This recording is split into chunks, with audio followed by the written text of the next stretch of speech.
Hi viewers, welcome to our channel. ప్రస్తుతం మనతో పాటు సీనియర్ జర్నలిస్ట్ దాము బాలా సార్ ఉన్నారు. వారితో మాట్లాడదాం. నమస్కారం సార్. సార్, సిద్దిపేటలో ఒక హస్బెండ్ ట్రాన్స్జెండర్గా మారి తన భార్యని బ్లాక్మెయిల్ చేస్తుంటే ఆమె చంపించేసింది అతన్ని. అసలు ఎవరు, వీళ్ళ డీటెయిల్స్ ఏంటి, ఏం జరిగిందంట అసలు? ఇదొక విచిత్రమైన హత్య కేసు సిద్దిపేటలో జరిగింది. ఇది ఇప్పుడు సంచలనం సృష్టిస్తుంది. అంటే మనం మామూలుగా ఇట్లాంటి కథలు ఎక్కడో జరిగినాయని వింటుంటాం, వేరే దేశంలోనో ఎక్కడో. కానీ మన మధ్య ఎలాంటి చేంజెస్ వస్తున్నాయని తెలుసుకోవడానికి ఇది ఒక ఎగ్జాంపుల్. ఓకే. ఇదేంటంటే సిద్దిపేటలో వేదశ్రీ అని ఒక అమ్మాయి కి వాళ్ళ పెద్దోళ్ళు పెళ్లి కుదిర్చారు. అతని పేరు దరిపల్లి వెంకటేష్. సో వీళ్ళకిద్దరికీ 2014లో పెళ్ళయింది. పెళ్ళైన తర్వాత 2015లో పాప పుట్టింది. దాని తర్వాత కట్నం వేధింపులు మొదలైనాయి. ఇతని నుంచి సరిపోయి కట్నం ఇవ్వలేదని ఆ వేధింపులు కొంత ఉన్నింది. అది ఈమె భరిస్తూ ఈమె ప్రైవేట్గా ఒక స్కూల్లో టీచర్గా చేరి కొద్దిగా తను కూడా సంపాదిస్తే ఈ వేధింపులు కొంత తక్కువ ఉంటాయని చేరింది. అయితే ఆమెకు అనుకోని ఒక సమస్య హస్బెండ్ నుంచి వచ్చింది. అదేంటంటే అతను రాత్రులట్టు లిప్స్టిక్లు వేసుకోవడం, అమ్మాయిలాగా అలంకరించుకోవడం, ఈ భారీ చీర కట్టుకొని ఇంట్లో అంతా తిరగడం, రాత్రులట్టు పడుకోవడం కూడా అలాగే పడుకోవడం, ఇది చేయడం మొదలుపెట్టాడు. మెల్లగా ఈమెతో ఫిజికల్గా కూడా దూరం అయిపోయాడు. ఒక స్త్రీలాగా బిహేవ్ చేయడం మొదలుపెట్టాడు. ఫిజికల్గా అలవాట్లు అన్నీ కూడా. ఇది ఈమెకి అర్థం కాలే, ఏంది ఇట్లా. ఫస్ట్లో ఏమో సరదాగా అనుకునింది. మెల్లమెల్లగా అతని చేష్టలంతా చూస్తూ ఉంటే ఇదేదో తేడా వ్యవహారంగా ఉందనేది ఆమెకు అర్థమైంది. దాంతో ఆమె ఇప్పుడు అతన్ని ఒక మగవాళ్ళలాగా బిహేవ్ చేయట్లేదు. సో మెల్లమెల్లగా అతను స్లోగా అమ్మాయిలాగా మారిపోయాడు. పేరు కూడా రోజా అని మార్చుకున్నాడు.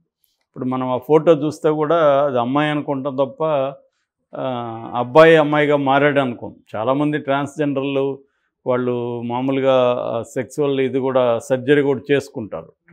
ఈ తమిళనాడులో దానికి డిస్కౌంట్లు కూడా ఇస్తుంది గవర్నమెంట్, ఎంకరేజ్ చేస్తుంది. అలాగా సో ఇతను కూడా అలాగ మారిపోయి రోజా అయిపోయాడు. దాంతో ఇంకా ఇతనితో లాభం లేదని ఇంకా అంటే ఆమెకేమంటే ప్రాబ్లం, చుట్టుపక్కల ప్రాబ్లం అవుతుంది. అతను పెళ్లి చేసుకోకుండా అలా అయింటే ఇబ్బంది లేదు.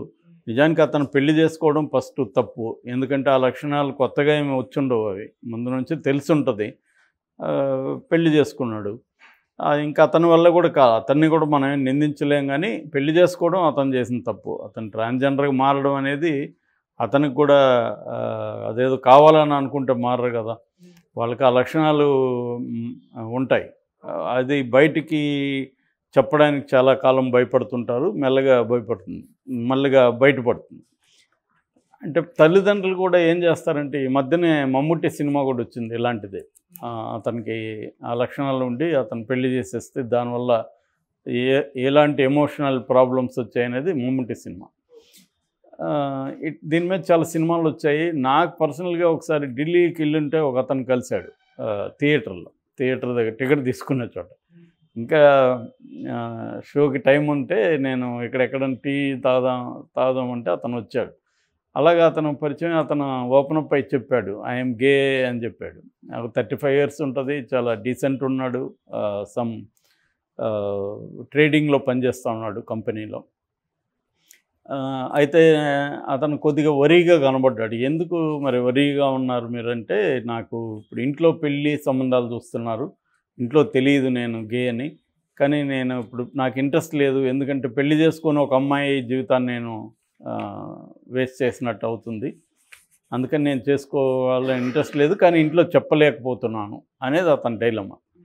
సో ఇప్పుడు ఆ తర్వాత నేనైతే గట్టిగా చెప్పాను, మీరు 100% ఇంట్లో చెప్పేయండి, లేదంటే ఈ డైలమాతో మీరు సరెండర్ అయ్యి పెళ్లి చేసుకుంటే మళ్ళీ అదో ప్రాబ్లం కదా అని చెప్పాను. సో తర్వాత పెళ్లి చేసుకోలేదని చెప్పాడు. నాకు మెయిల్ అడ్రస్ ఇస్తే అప్పుడు మెయిల్ పెట్టాడు, లాంగ్ బ్యాక్.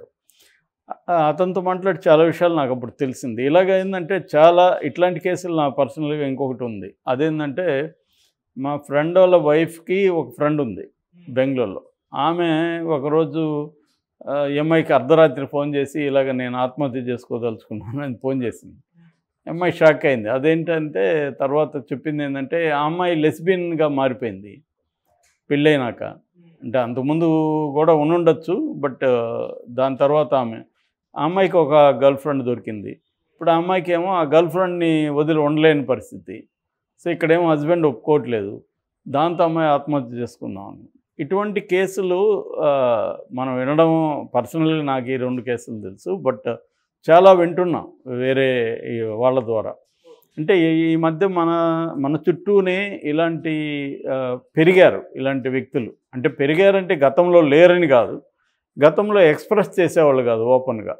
ఇప్పుడు ఏంటంటే కొంత కల్చర్ మారడం, సోషల్ మీడియా రావడం, అందరూ కూడా ఎక్స్ప్రెస్ చేయడం పెరిగినాక ఎక్స్ప్రెస్ చేస్తున్నారు. ఇక్కడ కూడా ట్రాన్స్జెండర్ సమితి ఏర్పడింది. ఆ సమితిలో బైసెక్సువల్స్, హోమోస్, అదే లెస్బియన్స్, హోమోస్, ట్రాన్స్జెండర్స్ అన్ని రకాల వాళ్ళు ఉంటారనమాట. ఎల్జిబిటీ అంటారు వాళ్ళని. Lesbian, bisexual, G for gay, T అంటే ట్రాన్స్జెండర్, ఎల్జిబిటీ, ఇంకా ఎట్సెట్రా చాలా ఉంటాయి మళ్ళీ. సో ఈ క్రమంలో ఈ రోజా ఏం చేస్తాడు అంటే మారడం వరకు ఓకే అవుతుంది, కానీ మారినాక ఇతను కానీ సైలెంట్గా ఉంటే గొడవ రాదు, తను కూడా చనిపోయాడు కాదు. తను ఏం చేశాడంటే కూతురుని నేను తీసుకెళ్తాను అని చెప్పడం మొదలుపెట్టాడు. ఈమెకి అది ఇష్టం లేదు. ఇప్పుడు ట్రాన్స్జెండర్ దగ్గర పాప పెరగడం అనేది ఈమెకి ఇష్టం లేదు. ఎందుకంటే ఆ పాప ఎలా తయారవుతుందో తెలియదు, వీడు కొంత తేడాగా ఉన్నాడు, ఎలా పెంచుతాడు అన్న టెన్షన్ ఈమెకు ఉంది. దాంతో వీళ్ళిద్దరి మధ్య గొడవలు మొదలైనాయి పాప కోసం. మరి ఈమె లీగల్గా అప్రోచ్ అయిందా, దీన్ని పోలీస్ కేసు పెట్టిందా, అవన్నీ తెలియట్లేదు. పోలీస్ కేసు ఏం పెట్టినట్టుగా లేదు. దాంతో ఈమె ఏం చేసి ఈమెకి ఏ స్థాయికి వెళ్ళిందంటే ఈమె పనిచేసే స్కూల్కి వెళ్ళి అతను చీరలుగా ఈ ఆడవేషంలో వెళ్ళి నేను వాళ్ళ మొగుడు అని చెప్పడం, అక్కడ పిల్లల ముందు, స్టాఫ్ ముందు గొడవ చేయడం మొదలుపెట్టాడు. దాంతో ఈమెకి అక్కడ జాబ్ తీసేశారు. ఎందుకంటే వాళ్ళకి ఈమె ట్రాన్స్జెండర్ వచ్చి స్కూల్లో వాళ్ళు గమ్మున ఉంటారు కదా, గలాట చేస్తారు. ఫ్రెండ్స్ని తీసుకొచ్చి వేరే ట్రాన్స్జెండర్లు వాళ్ళు ఇట్లా ఇంకా వాళ్ళ ఇది చేసి గోల్ చేస్తుంటారు.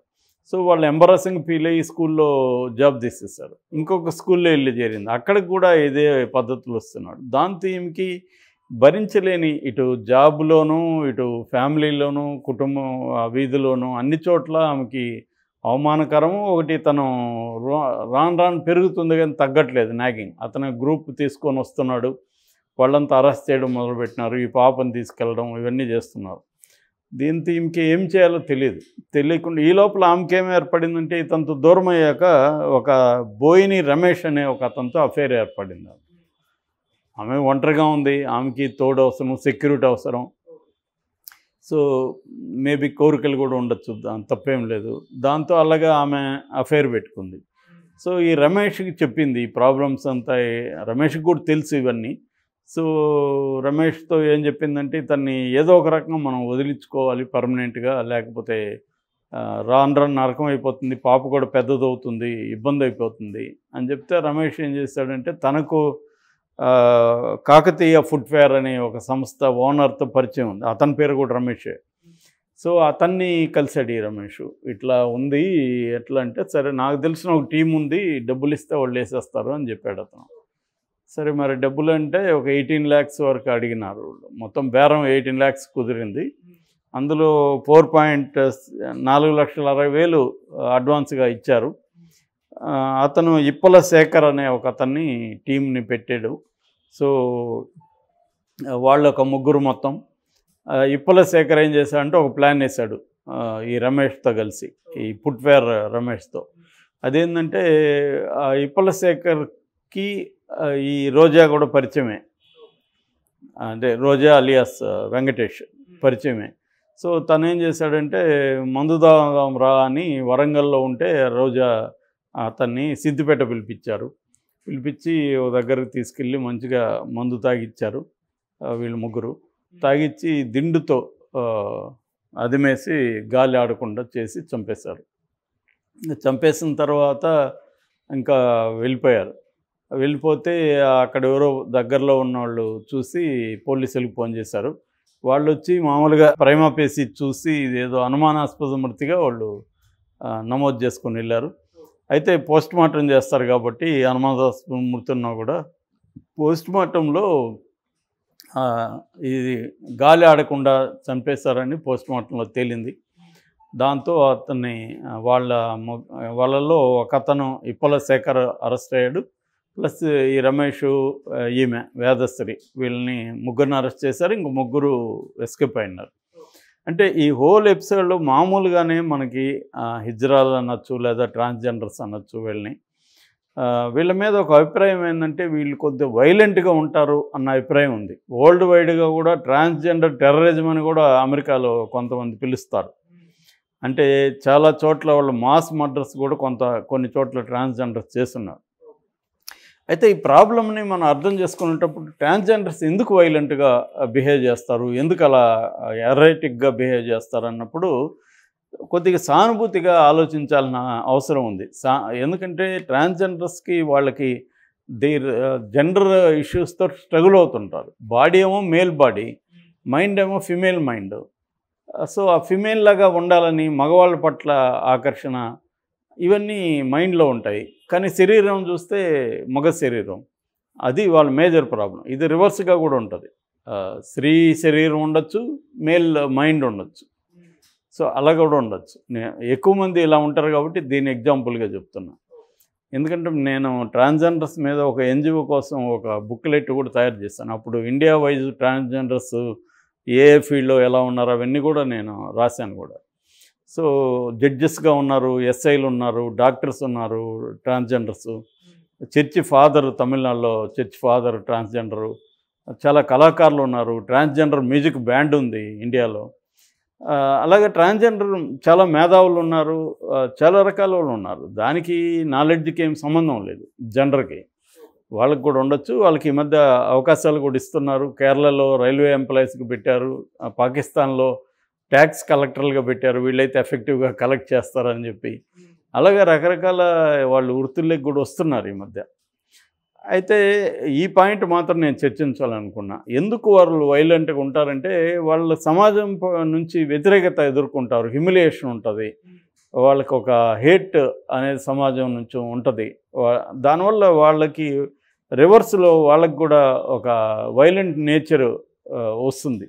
తమను ప్రొటెక్ట్ చేసుకోవాలంటే మనం వైలెంట్గా ఉండకపోతే ఈ సమాజం మనల్ని తొక్కేస్తుంది, లేకపోతే అణచివేస్తుంది అన్న ఒక ఫీలింగ్ ఉంటుంది. మామూలుగా పాత కథ ఉంది. పాము బ్రహ్మాండమైన విషపు పాము అయినా కూడా కాటు వేయకపోతే, కాటు వేస్తానని అవతలని నమ్మించకపోతే ఆ పామును కూడా చంపేస్తారు మనుషులు.